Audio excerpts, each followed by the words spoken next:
The first law of lion-hearted leadership, of course, is origination. That is, follow your own pawprint. The key to this is that you need to acknowledge those who've gone before you. Of course, you have ancestors, parents, leaders, gurus, mentors, teachers. There are many who have carved a route before you, but they've done it in their way. You need to do it in your own way, and that is the key to lion-hearted leadership, to your own destiny, to knowing your own purpose. Step into your own pawprint. That is the law of origination. When you don't follow that law, when you avoid it for whatever reason, two things can go wrong. Remember that this is the ego journey, whereas this is the journey back to your highest self, your spiritual self, your true self in alignment with the source of light.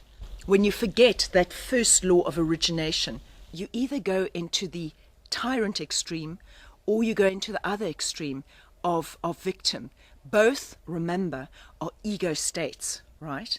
So with the tyrant extreme, the sort of thing that can happen when you avoid this law of true alignment with your original identity, the sort of thing that can happen is that you can be jealous of other people's success. You become tyrannical because you begrudge them their own uniqueness. You might try and block them from being unique.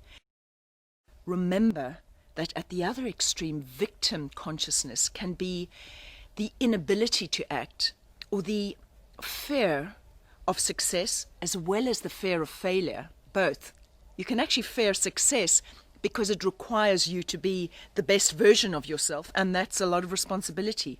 So you might go into victim type behavior and copy other people. You might even plagiarize other people. You take from others as opposed to giving of your unique self. You might want what the neighbors have, what the Joneses have. All this kind of copycat type behavior as opposed to true lion-hearted leadership, which does not apologize for being original. Lion-hearted leadership is, remember, the great I am. Of course, the greatest lion-hearted leader that we know of. There are many in our times. Nelson Mandela was the lion of Africa. There are others. The Dalai Lama is the great lion of Tibet. We know there was a great lion-hearted leader 2,000 years ago. Christ, the Lion of Judah, knew about the central way. He called it the way. I am the way. We know that he was operating with these laws at a very high level of consciousness, a very high level of ascension.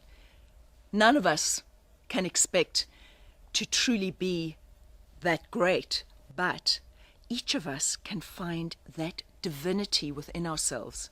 And that's whatever religion you have, there is that spark of the divine nature, which links, of course, with the original sanctity in Mother Nature.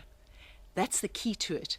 So remember, you fall out of alignment with this law of origination when you go into a kind of tyrannical objection to other people's greatness because you want to be the only great one.